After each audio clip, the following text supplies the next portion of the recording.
Hello,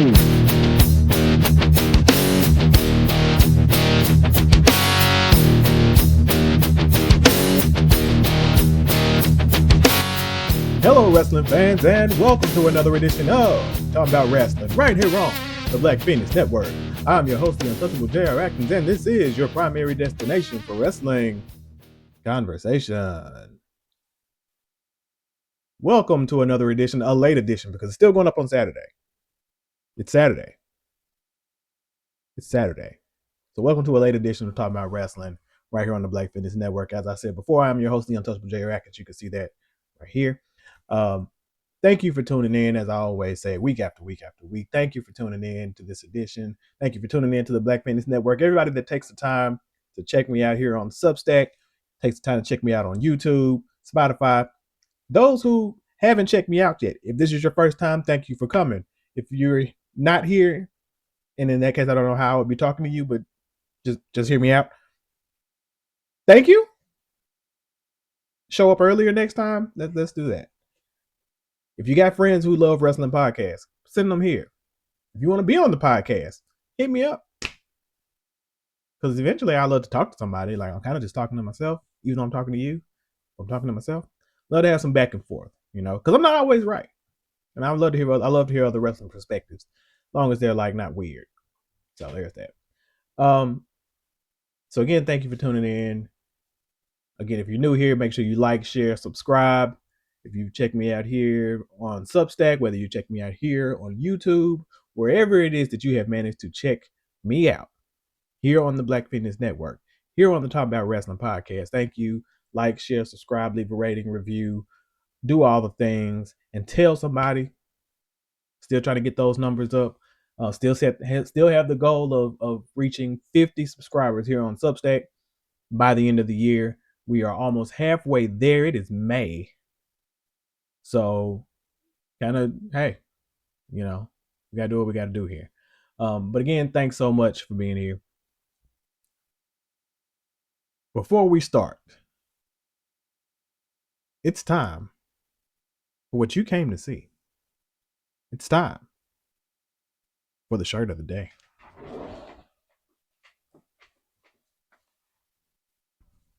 Oh, don't you dare be sour. Clap for your newly released. Okay, I don't have nothing else to go with that. Yeah, you see it. And I think that's a perfect place to start. See, this one's going to bleed into it. See how we're doing? Perfect place to start, because when I left you last week, literally as I was getting ready to put everything through and edit and yada, yada, yada, I come across the news that the New Day was leaving WWE. The New Day. Kofi Kingston, Xavier Woods, a.k.a. Austin Creed, leaving the WWE. Couldn't wrap my head around it. Blew my mind. Has blown my mind for the entirety of this week. But here we are, a week later. Nothing has changed. More information has come out about it. It sounds absolutely crazy. And if you saw last week, I was, as my mom likes to say, bumfuzzled. Now I'm not so much bumfuzzled, but I am I'm interested to see what the wrestling landscape just got a lot more interesting. So let's break down what happened. For those who like to keep up with this type of thing, the New Day signed new contracts last year, actually.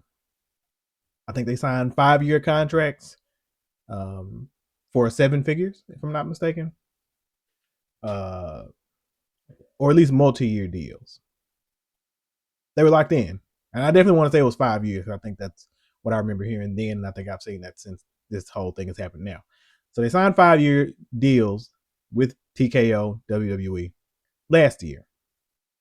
Well, here recently, TKO has tasked WWE with shedding millions of dollars from their payroll, basically, which is where a lot of the releases came from. Right after the week of after WrestleMania. Now, releases aren't anything new around WrestleMania time. They call it Black Friday. It's a regular thing, and sometimes they are very shocking releases. The wrestling world has been better for them. There are so many people who, especially since AEW has been around, there's so many people who got released and are now thriving elsewhere. Some people who went and reinvented themselves and went back to WWE only to end up in the same spot that they were in. The only person who really that hadn't happened to is Cody, if we're being honest here. And maybe CM Punk, but even he didn't get released. That was a whole thing. So, um, yeah, the releases aren't new. So the releases happened, and what we didn't know that at the same time, a lot of what was happening was TKO's basically coming to people with these higher salaries. I think I'm assuming, and basically saying, or maybe not even the highest earners, but some of the earners, and saying basically, hey, we need you to take a pay cut. And your options are you take this pay cut or you can leave. Now, not sure how many people got this, not sure who it was, anything like that. But apparently, some of the people who were in that number were Kofi Kingston and Xavier Woods. They, rightfully so, are like, you got me fucked up, we out. And in the case of Kofi, an over 20-year, if I'm not mistaken, career. I went to Mania 25 in 2009. I think Kofi had been there at least 2 or 3 years at that point. So we're talking about, and if not 20 years, and I'm willing to say that it probably was. Matter of fact, yeah, it was. He absolutely was. Or maybe I'm making that up. I'm not even sure. But Kofi had been there for, like I said, again, the better part of 20 years. Um, and he's gone. Same thing with Woods. Woods not as long, maybe 15-ish or so, off the top of my head. Both of them have been there a very long time and now are gone. Now gone. Um, to say I wish them the best would be an understatement. But let's just start with how egregious it is. And I've said this before, and I argued this when the releases happened. And it's the same thing now. It's even worse. It's even more clear now. When the releases happened, I got into a few thread arguments basically of how crazy it is for this company to tout all this financial success or try to spin this financial success that WrestleMania was. And at the same time, a week later, you're cutting people because of quote unquote budget reasons. And I had people arguing, oh, well, they never said it was for budget reasons. Oh, well, releases happen all the time. They didn't say that it was that big of a finance. All the different excuses, all the different things that people said, you all defend this company with your whole chest. And that's okay. It's not. It's kind of weird, but whatever. Well, how do you defend this? How do you defend? I hear them trying to make the justification that, well, they don't do house shows anymore, and since they're not wrestling as much, then they shouldn't. Then the pay cut, I guess, is justified.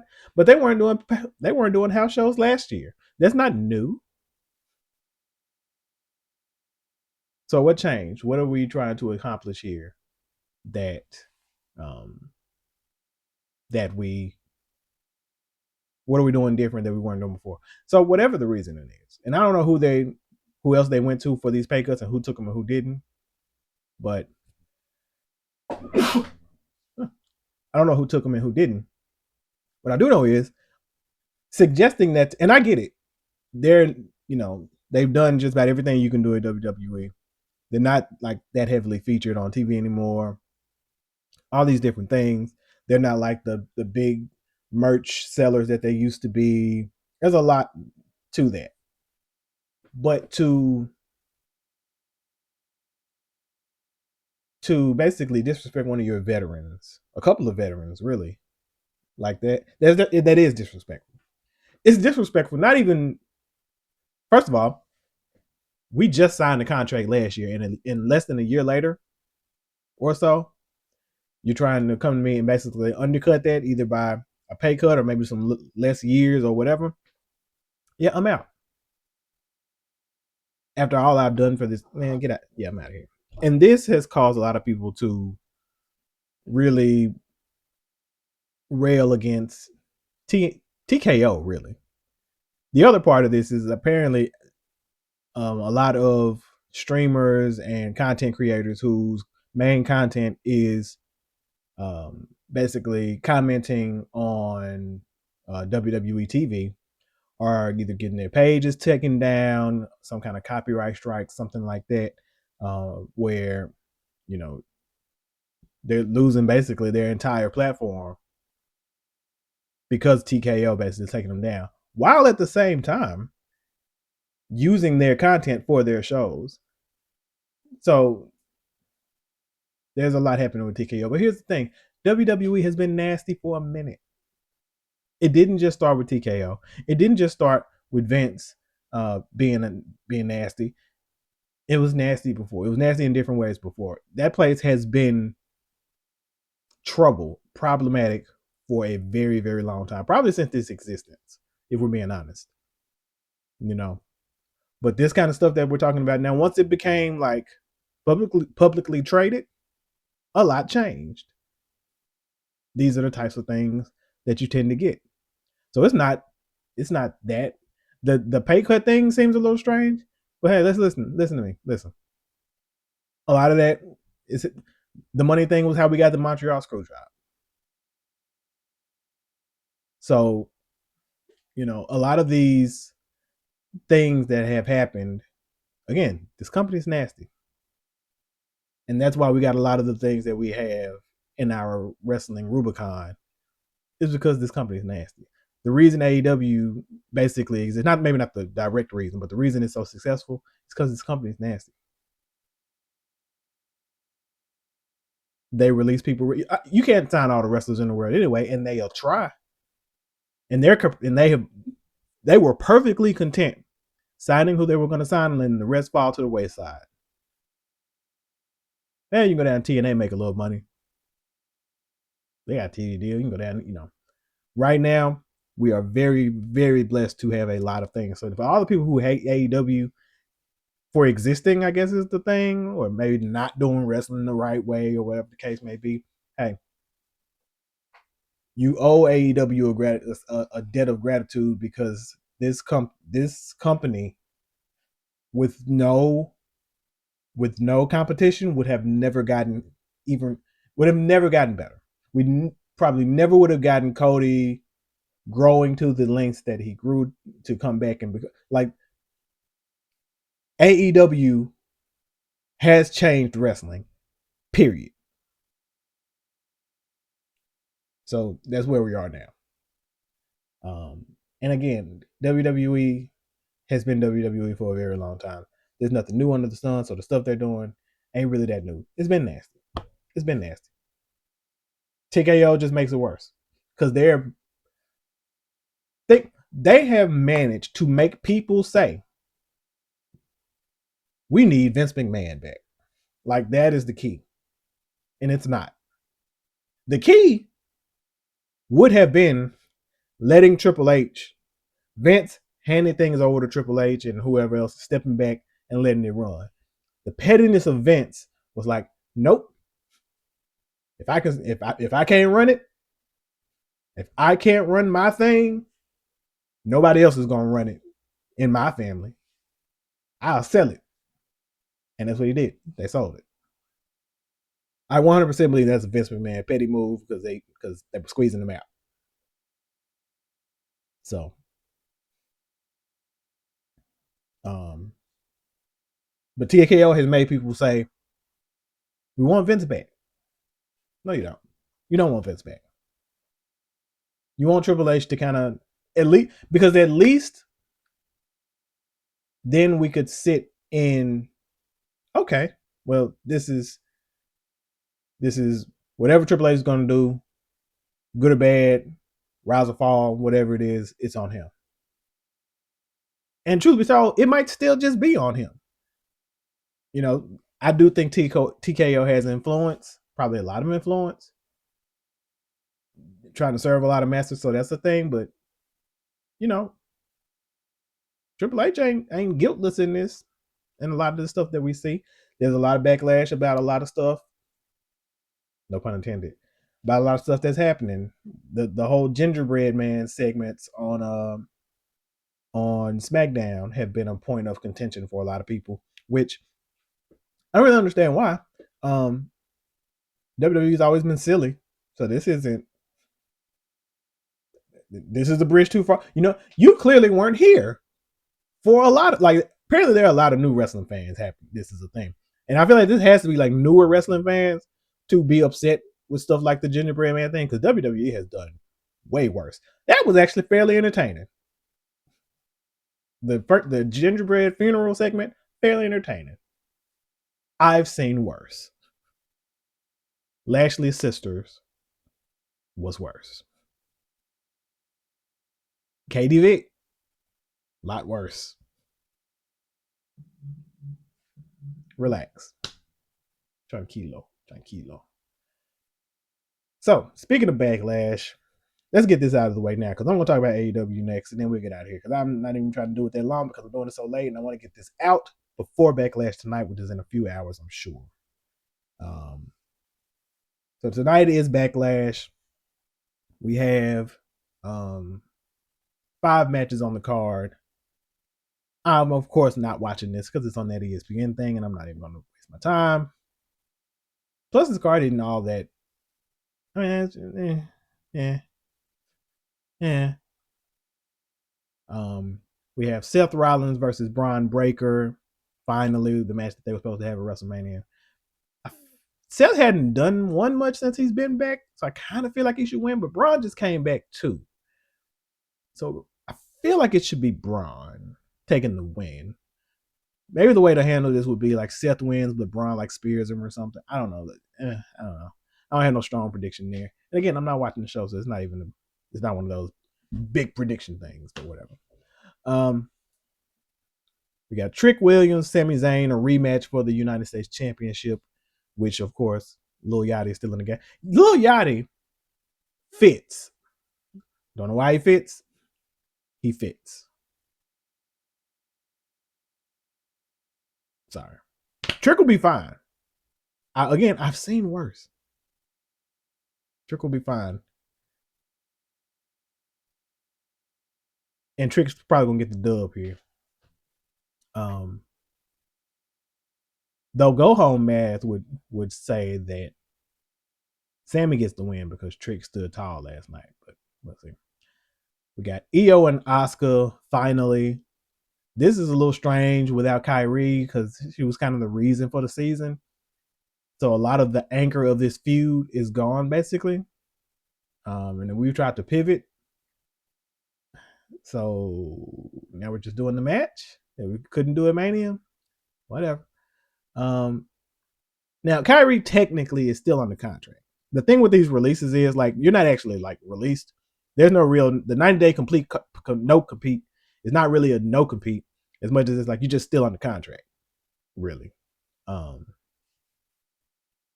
So they could bring Kyrie back, at least for this. Will they? Probably not.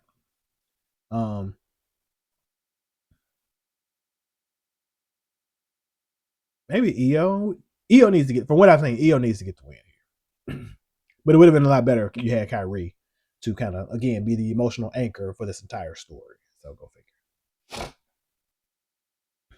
Next, we have Danhausen and a partner to be announced, taking on The Miz and Kit Wilson.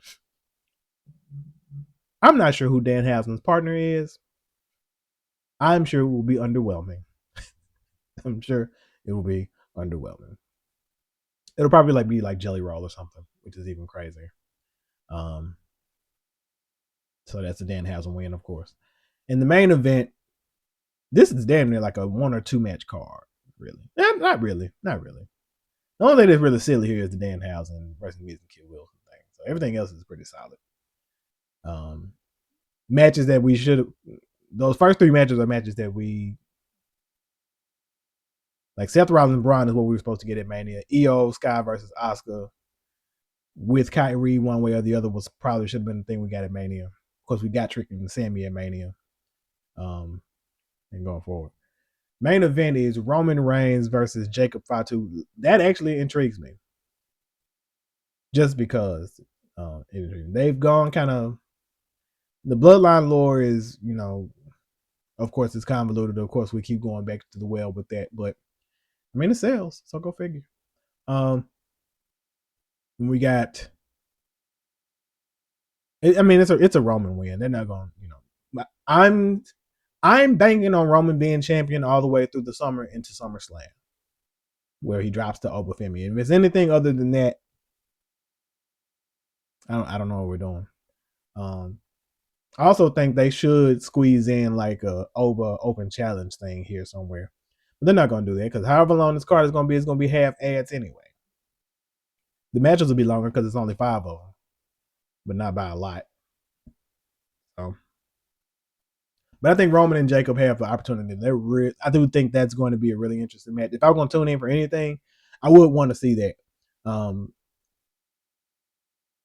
Because the dynamics are so interesting there, and it always was, and it always was, and it always was going to be. So I'm kind of interested to see or hear or find out how that turns out. That's the only thing I would watch for, and that's saying a lot because it's a Roman match and whatever. But I do think that'll be very entertaining to see. But it's a Roman win, of course. B pay-per-view, of course, is light work. Again, I won't be tuning in, and I probably won't even really cover it that much next week when we talk about this, but we'll see. We will see. So what's going on in WWE? There's one other piece that I will talk about with WWE. Last night,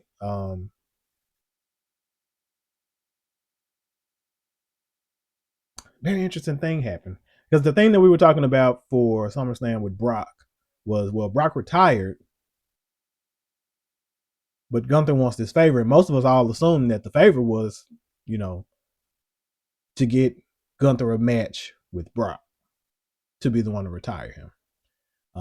Apparently, that's not going to be the thing because on SmackDown, Paul Heyman came out while Cody was cutting an interview and basically said, hey, the favor that I owed Gunther is to set up this match with you and Gunther at Clash in Italy, which I don't think is it the next thing? I thought Night of Champions was the next thing. Okay, no, it is the next. It's at the end. Okay, that's at the end of May. So so they'll return around basically in another 3 weeks. Basically, 1, 2, 3. In about 3 weeks, basically, we're gonna have another pay-per-view, Clash in Italy.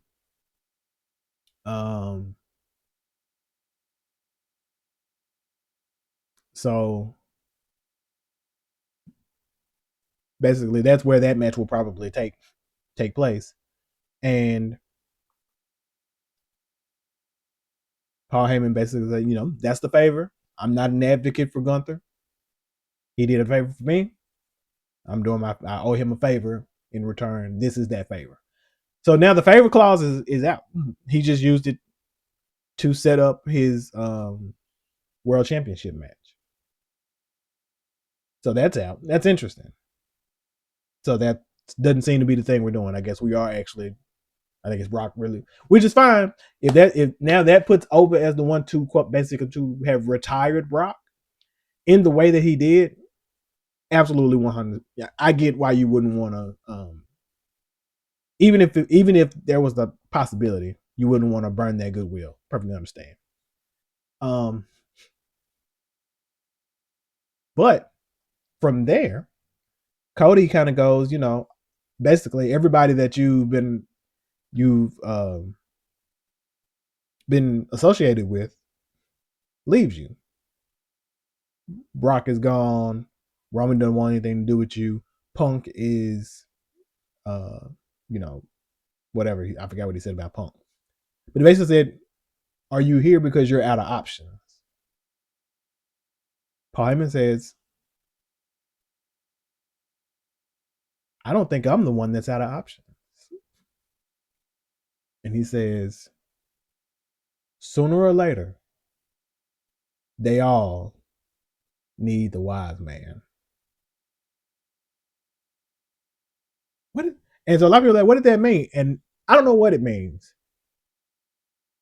but I like new and I like different and I like twists. We've seen Paul Heyman aligned with all the top people. We've seen him aligned with Brock. Went from Brock to Roman. He teased being with CM Punk for a minute. Then he's with Seth. I know we're going to try to squeeze every drop out of the Cody as a baby face. Turn up we're getting it all. We want it all. Everything we can get. But how interesting would Cody and Paul Heyman be? That could be something completely different. Paul Heyman is a chameleon. He works differently in every. That's the thing. He is with all these people, but he's different with all these people. When he was with Brock, it was one thing. When he was with Roman, it was something completely different. When he's with Punk, it's another thing. When he's with Seth, it's something different. When he was with Braun Breaker, like the dynamics are different with all of them. So what could him and Cody be? That could be really interesting. That could be a very interesting prospect. And I feel like that was the seed. It may not pay off for another 2 or 3 years, which would piss me off, but very interesting seed. Sooner or later, they all need the wise man. And he delivered it kind of without looking back. He was kind of walking away as he was saying it. That was okay. All right, WWE. I see you on that one. Let's see where you go with it. Let's see where you go with it. So that's my WWE talk for this week. Let's get into some AEW. AEW. We had a Dynamite and Collision.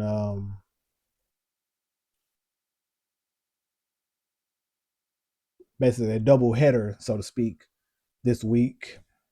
We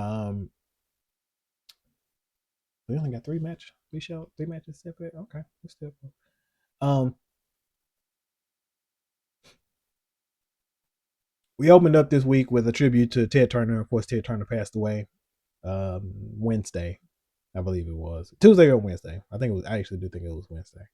Um, Makes a lot of sense for Tony Schiavone to be in the ring, basically giving a bit of a eulogy, a tribute to to Ted Turner. Of course, we got Sting coming out again. Makes all the sense in the world for him to come out and basically give that tribute. Um, I mean, what can you say?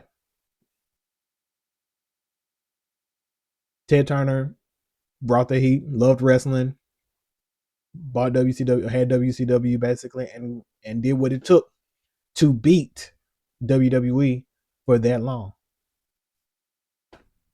So I mean, hey, now I've seen somebody else say this, and I agree too. I thought Ted Turner was gone ages ago. Not gonna lie. That would be weird. I thought he. I already thought he was. I thought he was already gone. That's all they're saying. Um, we opened up with Jon Moxley versus Juice Robinson. Another Jon Moxley. Was that a qualifier? Eliminator? Yeah, it was. Continental Championship Eliminator match. Good showing by Juice, but of course Mox does what Mox does. Um, I've said this before. Like I'm not always I'm a fan of Mox. I like what Mox is doing. Generally speaking, the Mox Lesnar expected things I'm not a fan of. It irks me. That's what I call Mox Lesnar. Because it's not so much that he no sells and everything. It's always after the match. Unless he's in like a super tough one, he almost kind of no sells when he beats him. And yeah, it's like no piece of cake. And it's character work. That's just I don't always like that. I hate. It's the same reason I hate Jade's pin after she does the Jaded. When she does the one, she counts and does that. And then why are you doing all that? Why are you doing all that? Because now you make it look like you weren't struggling. And then, I'm not a fan of that. So that's another thing. Next up, we had the match that I was talking about last week that I couldn't remember when it was. Orange Cassidy versus Dex Harwood. Double Jeopardy match. If Orange wins, he and somebody get a shot at the tag team championships. If Dex won, the FTR would get a shot. FTR and Ciampa would get a shot at the 6-man tag trio champions. This match was a cluster ball because it had everybody. Because FTR, for some reason, Dax comes out with Stoke, with Cash, of course. Then Ciampa comes out. I'm like, okay, that makes sense. Then RPG Vice comes out, and I was like, well, I guess that makes sense because they've been kind of doing their dirty work for like a month or so now. And then we get the Dogs come out for some reason. I'm like, well, where do they even fit in here? That doesn't go together. So then out comes Orange Cassidy, and Orange Cassidy has with him, of course, he has Kyle O'Reilly, Roger Strong. All right, cool. That makes sense. Then out come the Bucks. Like, okay. And then Cajun Cope. Like, oh, all right, then.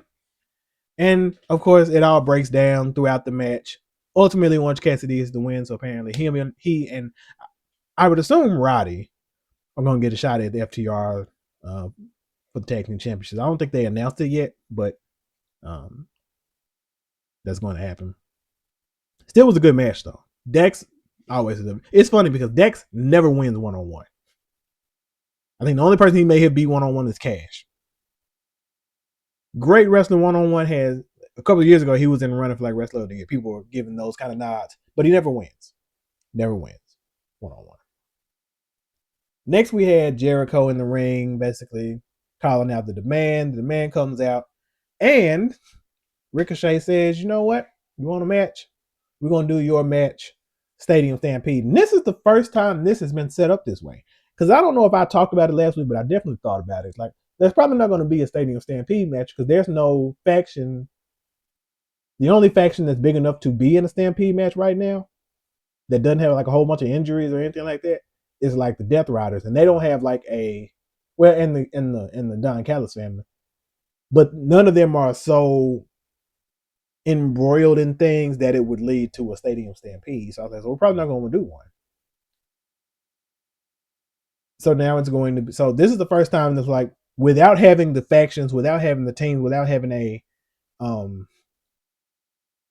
surefire way of how we're going to get to the match. We now have the match made. So we don't know who's going to be in it.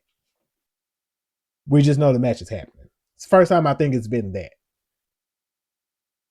Because there's been a faction every other time. There's like whether it was the Death Riders, whether it was the Elite, whether it was Blackpool Combat Club, whether it was the Inner Circle, Jericho Appreciation Society. There's always been a faction to be on the other side. Now the other side might be a hodgepodge. Like I think last year it was it last year or the year before? That was last year, Double or Nothing, where it was Swerve, Willow, Mark Briscoe wasn't in it, but he ended up getting involved. Swerve, Willow,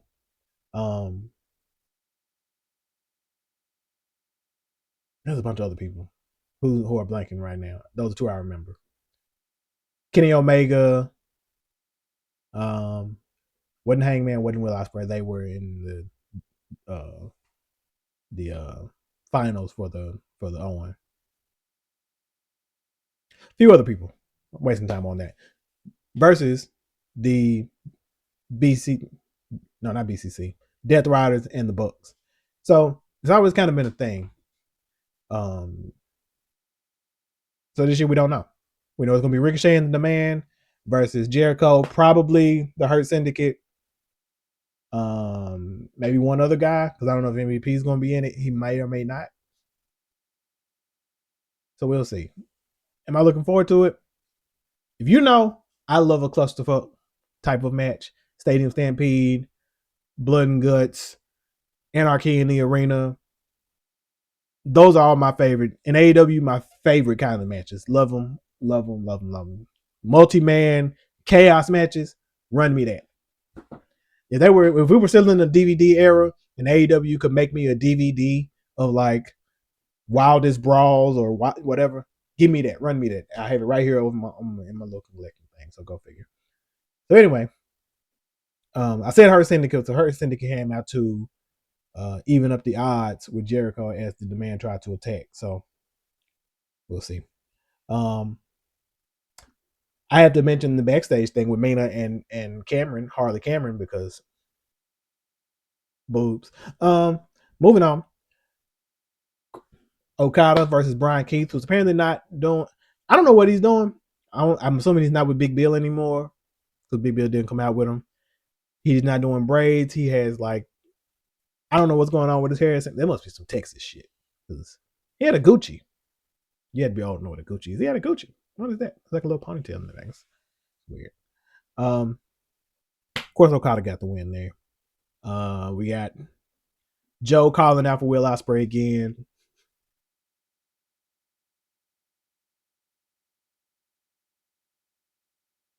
When did they do the Ospreay segment? There was an Ospreay segment where he was training with the ops. Okay, yeah, that was earlier in the night. So yeah, it was just a training. We're just continuing the Will Ospreay training with the ops thing. Um, that eventually he got told that he would be cleared soon. So Samoa Joe's making his pitch basically for him to join the ops instead of the Death Riders. But when they had the segment where he was being cleared, he also made clear, hey, I'm not a Death Rider, and I will be, but I need to get where I need to be. So there's that.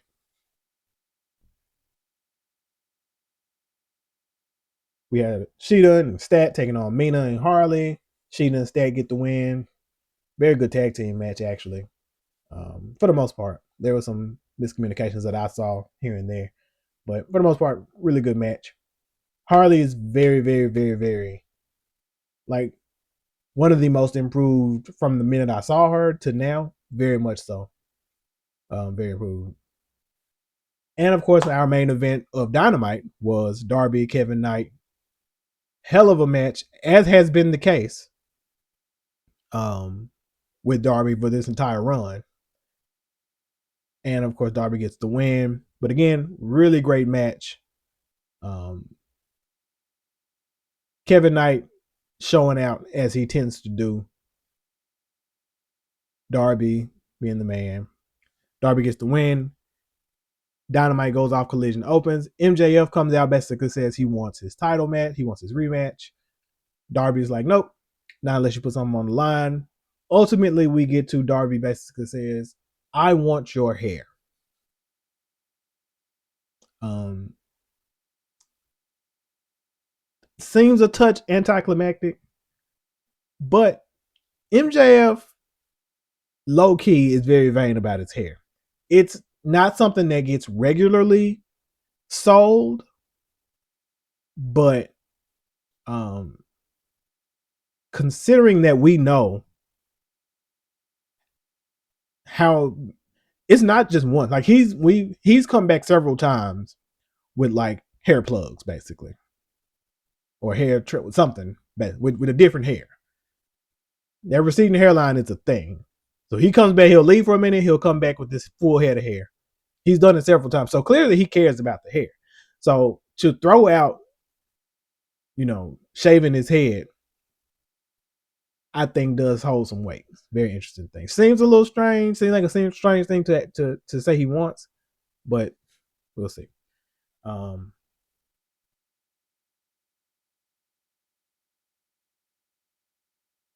So MJF doesn't really answer. He leaves. Then Okada comes out. Okada says, well, I want a match next week on Dynamite. Darby's like, gotcha, bitch. So next week on Dynamite, the next installment of Darby Wrestles the World is Darby versus Okada, which I know is going to be a banger off the top. Fast forward a little bit in the show, we get a backstage segment, well, another Death Rider video where Pac basically is saying, yo, our record here in AEW is up on me. So since you giving out all these title shots, why don't you give me a title shot too? So we got that official. So tonight on Fairway to Hell, because they have that tonight, we're getting Darby versus Pac for the world title. Then Okada versus Darby for the world title on Dynamite. All of these matches are why Darby is going to lose the world championship at Double or Nothing. And that's fine. Because you're going to get a good solid month run out of Darby. Yeah, a little over a month run. And it's going to seem very significant because you've seen him wrestle every week.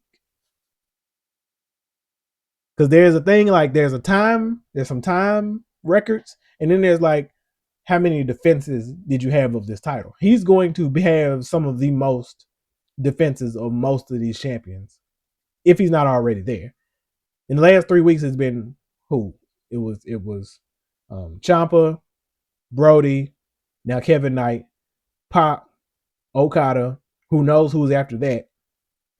Because you still got, I think, another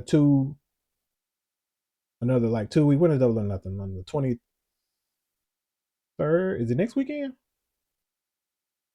24th. So it's tonight. It's the 13th. He may have one go home on the 20th. So you have room for maybe 1 or 2 more matches from there. So you'll probably get a good 5 or 4 or 5, or he's at 3. Tonight will be 4. Wednesday will be 5. So you may get 6, maybe 7 defenses before he loses it. That's solid.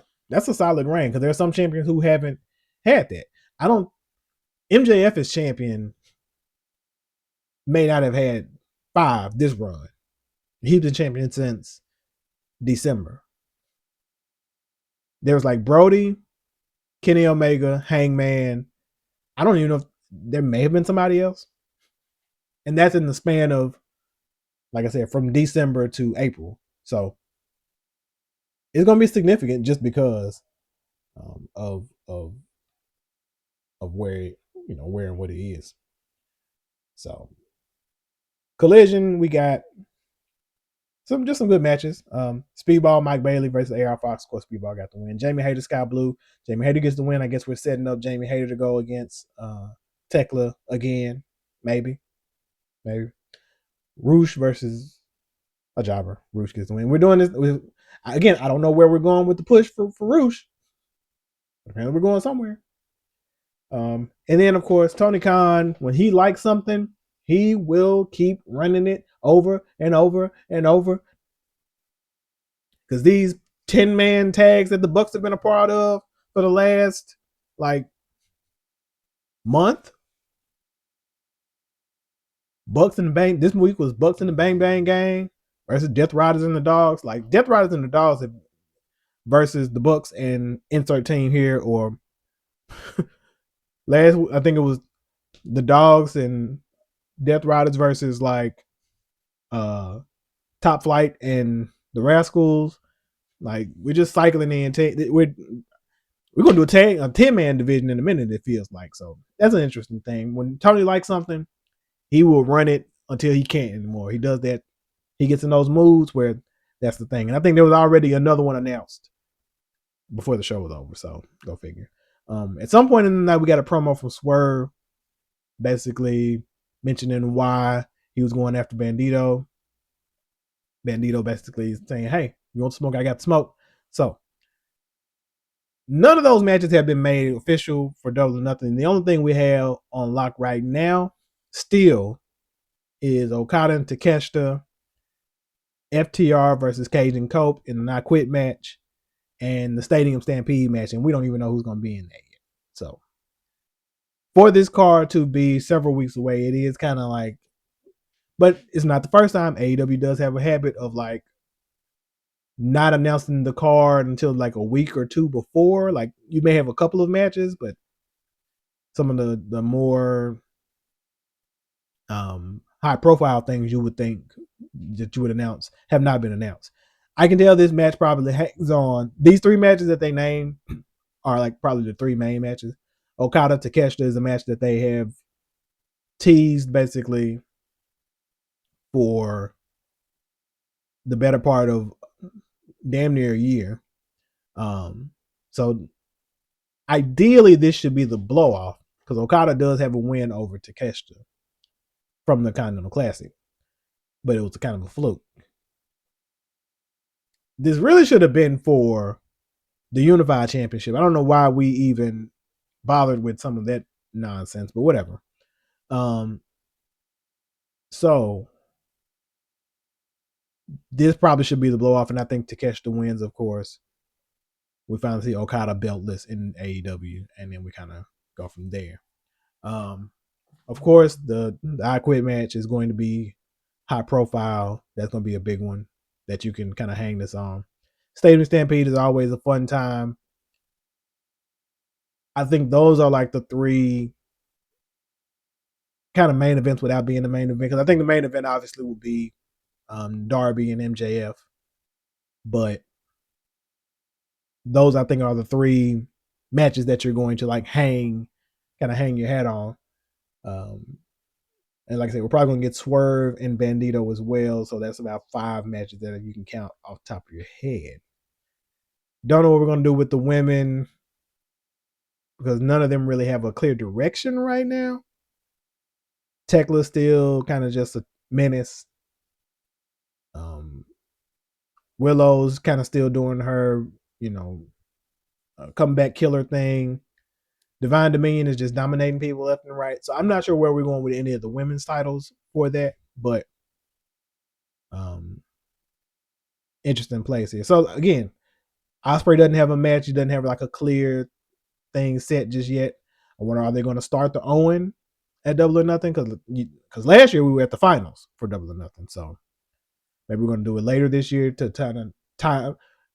I know they have to time it to end probably at or before All In. So that's a thing. But so are we starting it now? Not really sure. So we'll see where the card goes from there. Oh man, I went over time. So, but that's what's going on in the world of wrestling today. AEW is firing. I feel good about Double or Nothing. I can understand that some people don't. But WWE is doing gingerbread man segments, and some people don't like that either. So go figure. Wrestling is a hot period right now, and it's a lot to talk about, but it's a strange thing to navigate because there are some very interesting players at play. So we'll see how it goes, man. We'll see how wrestling, but it's wrestling at the end of the day, man. We love it, and we love to talk about wrestling. So that's what we're gonna do here. So with all that being said, again, if this is your first time watching, hopefully you enjoyed. If you'd like to be a part of the show, if you'd like to leave a comment or rating, do all the things like share, subscribe, rating, comment, review, do all the things. Engage is the key, though. Thank you for being here. Thank you for sitting here and listening to me ramble on to you for about 45 to 50 minutes because I'm going to get out of here. So enjoy the rest of your Saturday. If you watch Backlash, enjoy. If you watch Fairway to Hell, enjoy. Enjoy wrestling, and I will see you next week. So until then, we are out.